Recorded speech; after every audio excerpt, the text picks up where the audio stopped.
ओम नमः शिवाय। श्री पुराण पुरुषोत्तमाय नमः। श्री गणेशाय नमः। शिव महापुराण विंध्येश्वर संहिता।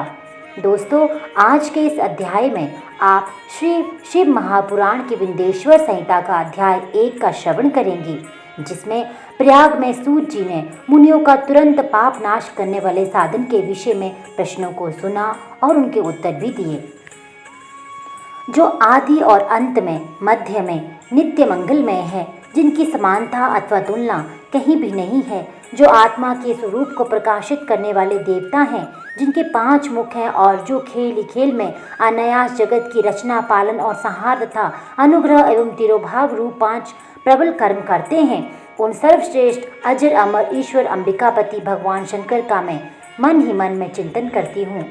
व्यास जी कहते हैं, जो धर्म का महान क्षेत्र है और जहाँ गंगा यमुना का संगम हुआ है, उस परम पुण्य में प्रयाग में जो ब्रह्मलोक का मार्ग है, सत्य व्रत में तत्पर रहने वाले महातेजस्वी महाभाग महात्मा मुनियों के एक विशाल ज्ञान यज्ञ का आयोजन किया।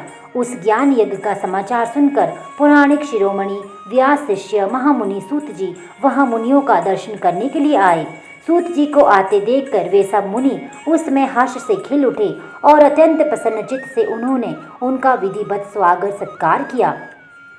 तत्पश्चात उन प्रसन्न महात्माओं ने उनकी विधिवत स्तुति करके विनय पूर्वक हाथ जोड़कर उनसे इस प्रकार कहा, सर्वज्ञ विद्वान रोमहर्षण जी, आपका भाग्य बड़ा भारी है। इसी से आपने व्यास जी के मुख से अपनी प्रसन्नता के लिए ही संपूर्ण पुराण विद्या प्राप्त की, इसलिए आप आश्चर्य स्वरूप कथाओं के भंडार हैं। ठीक उसी तरह जैसे रत्नाकार समुद्र बड़े बड़े सारभूत रत्नों का आगार हैं, तीनों लोकों में भूत, वर्तमान और भविष्य तथा और भी जो कोई वस्तु है वे आपसे अज्ञात नहीं है। आप हमारे सौभाग्य से इस यज्ञ का दर्शन करने के लिए यहाँ पधार गए हैं और इसी व्यास से हमारा कुछ कल्याण करने वाले हैं, क्योंकि आपका आगमन निरर्थक नहीं हो सकता। हमने पहले भी आपसे शुभाशुभ तत्व का पूरा वर्णन सुना है, किंतु उससे तृप्ति नहीं होती। हमें उसे सुनने की बारंबार इच्छा होती है। उत्तम बुद्धि वाले सूत जी, इस समय हमें एक ही बात सुननी है। यदि आपका अनुग्रह हो तो गोपनीय होकर भी आप उस विषय का वर्णन करें। घोर कलयुग आने पर मनुष्य पुण्य कर्म से दूर रहेंगे, दुराचार में फंस जाएंगे और सब के सब सत्य भाषण से मुख फेर लेंगे, दूसरों की निंदा में तत्पर होंगे, पराय धन को हड़प लेने की इच्छा करेंगे, उनका मन पराय स्त्रियों में आसक्त होगा तथा वे दूसरे प्राणियों की हिंसा किया करेंगे, अपने शरीर को ही आत्मा समझेंगे, मूढ़, नास्तिक और पशु बुद्धि रखने वाले होंगे, माता पिता से द्वेष रखेंगे, ब्राह्मण लोभ रूपी ग्राहक के ग्रास बन जाएंगे, वेद बेचकर जीविका चलाएंगे, धन का उपार्जन करने के लिए ही विद्या का अभ्यास करेंगे और मद से मोहित रहेंगे, अपनी जाति के कर्म छोड़ देंगे, प्रायः दूसरों को ठगेंगे, तीनों काल की संध्या उपासन से दूर रहेंगे और ब्रह्म ज्ञान से शून्य होंगे। समस्त क्षत्र भी स्वधर्म का त्याग करने वाले होंगे, कुसंगी, पापी और व्याभिचारी होंगे, उनमें शौर्य का अभाव होगा। वे कुसंगित चौर्य कर्म से जीविका चलाएंगे, शूद्रों का सा बर्ताव करेंगे और उनका चित्त काम का किंकर बन कर रहेगा। वैश्य संस्कार भ्रष्ट, स्वधर्म त्यागी, कुमार्गी, धनोपार्जन प्रायण तथा नाप तोल में अपनी कुसंगित वृत्ति का परिचय देने वाले होंगे। इसी तरह शूद्र ब्राह्मण के आचार में तत्पर होंगे, उनकी आकृति उज्जवल होगी, अर्थात वे अपने कर्म धर्म छोड़कर उज्जवल वेशभूषा से विभूषित होकर व्यर्थ घूमेंगे। वे स्वभावतः ही अपने धर्म का त्याग करने वाले होंगे, उनके विचार के धर्म प्रतिकूल होंगे, वे कुटिल और द्विजन निंदक होंगे। यदि धनी हुए तो कुमार्ग में लग जाएंगे, विद्वान हुए तो वाद विवाद करने वाले होंगे, अपने को कुलीन मानकर चारों वर्णों के साथ वैवाहिक संबंध स्थापित करेंगे, समस्त वर्णों को अपने संपर्क से भ्रष्ट करेंगे। वे लोग अपनी अधिकार सीमा से बाहर जाकर द्विजोचित सत्मार्गों का अनुष्ठान करने वाले होंगे। कलयुग की स्त्रियां प्रायः सदाचार से भ्रष्ट और पति का अपमान करने वाली होंगी, सास ससुर से द्रोह करेंगी, किसी से भय नहीं मानेंगी, मलिन भोजन करेंगी, कुसंगित हाव भाव में तत्पर होंगी, उनका शील स्वभाव बहुत सा बुरा होगा और वे अपनी पति की सेवा से सदा ही विमुख रहेंगी। सूत जी, इस तरह जिनकी बुद्धि नष्ट हो गई है, जिन्होंने अपने धर्म का त्याग कर दिया है, ऐसे लोगों को इहलोक और परलोक में उत्तम गति कैसे प्राप्त होगी। इसी चिंता से हमारा मन सदा व्याकुल रहता है। परोपकार के समान दूसरा कोई धर्म नहीं है। अतः जिस छोटे से उपाय से इन सब के पापों का तत्काल नाश हो जाए, उसे इस समय कृपापूर्वक बताइए, क्योंकि आप समस्त सिद्धांतों के ज्ञाता हैं। व्यास जी कहते हैं, उन भावितात्मा मुनियों की ये बात सुनकर सूत जी मन ही मन भगवान शंकर का स्मरण करके उनसे इस प्रकार बोले। तो यहाँ से अध्याय 1 शुरू होता है। शिव पुराण का परिचय। सूत जी कहते हैं, साधु महात्माओं, आपने बहुत अच्छी बात पूछी है। आपका ये प्रश्न तीनों लोगों का हित करने वाला है। मैं गुरुदेव व्यास का स्मरण करके आप लोगों के स्नेहवश इस विषय का वर्णन करूंगा। आप आदर पूर्वक सुने। सबसे उत्तम जो शिव पुराण है, वे वेदांत का सार सर्वस्व है तथा वक्ता और श्रोता का समस्त पाप राशियों से उद्धार करने वाला है। इतना ही नहीं, वह परलोक में परमार्थ वस्तु को देने वाला है। कली की कलमश राशि का विनाश करने वाला है। उसमें भगवान शिव के उत्तम यश का वर्णन है। ब्राह्मणों, धर्म, अर्थ, काम और मोक्ष, इन चारों पुरुषार्थों को देने वाला वह पुराण सदा ही अपने प्रभाव की दृष्टि से वृद्धि या विस्तार को प्राप्त हो रहा है।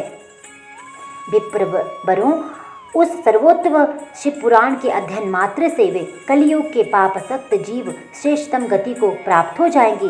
कलयुग महान उत्पात तभी तक जगत में निर्भय होकर विचरेंगे जब तक यहाँ शिव पुराण का उदय नहीं होगा। इसे वेद के तुल्य माना गया है। इस वेद कल्प पुराण का सबसे पहले भगवान शिव ने ही प्रणयन किया था।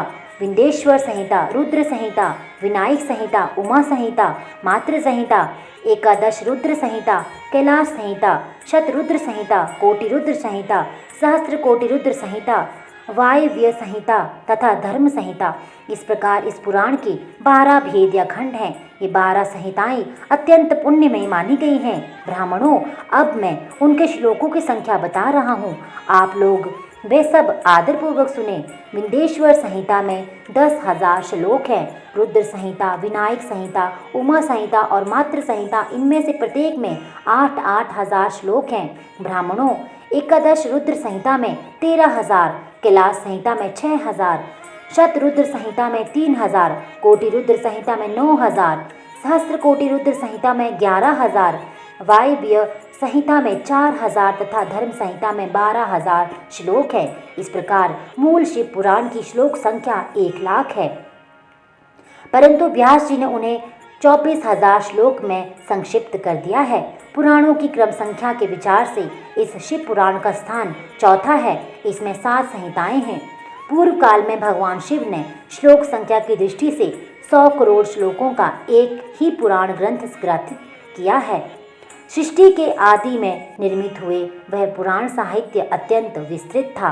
फिर द्वापर आदि युगों में द्वैपायन आदि महर्षियों ने जब पुराण का 18 भागों में विभाजन कर दिया, उस समय संपूर्ण पुराणों का संक्षिप्त स्वरूप केवल 4 लाख श्लोकों का रह गया। उस समय उन्होंने शिव पुराण का 24,000 श्लोकों में प्रतिपादन किया। यही इसके श्लोकों की संख्या है। ये वेद तुल्य पुराण 7 संहिताओं में बटा हुआ है। इसकी पहली संहिता का नाम विंध्येश्वर संहिता है, दूसरी रुद्र संहिता समझनी चाहिए, तीसरी का नाम शतरुद्र संहिता, चौथी का कोटि रुद्र संहिता, पांचवी का उमा संहिता, छठी का कैलाश संहिता और सातवीं का नाम वायव्य संहिता है। इस प्रकार ये 7 संहिताएं मानी गई हैं। इन 7 संहिताओं से युक्त दिव्य शिव पुराण वेद तुल्य प्रमाणिक तथा सबसे उत्कृष्ट गति प्रदान करने वाला है।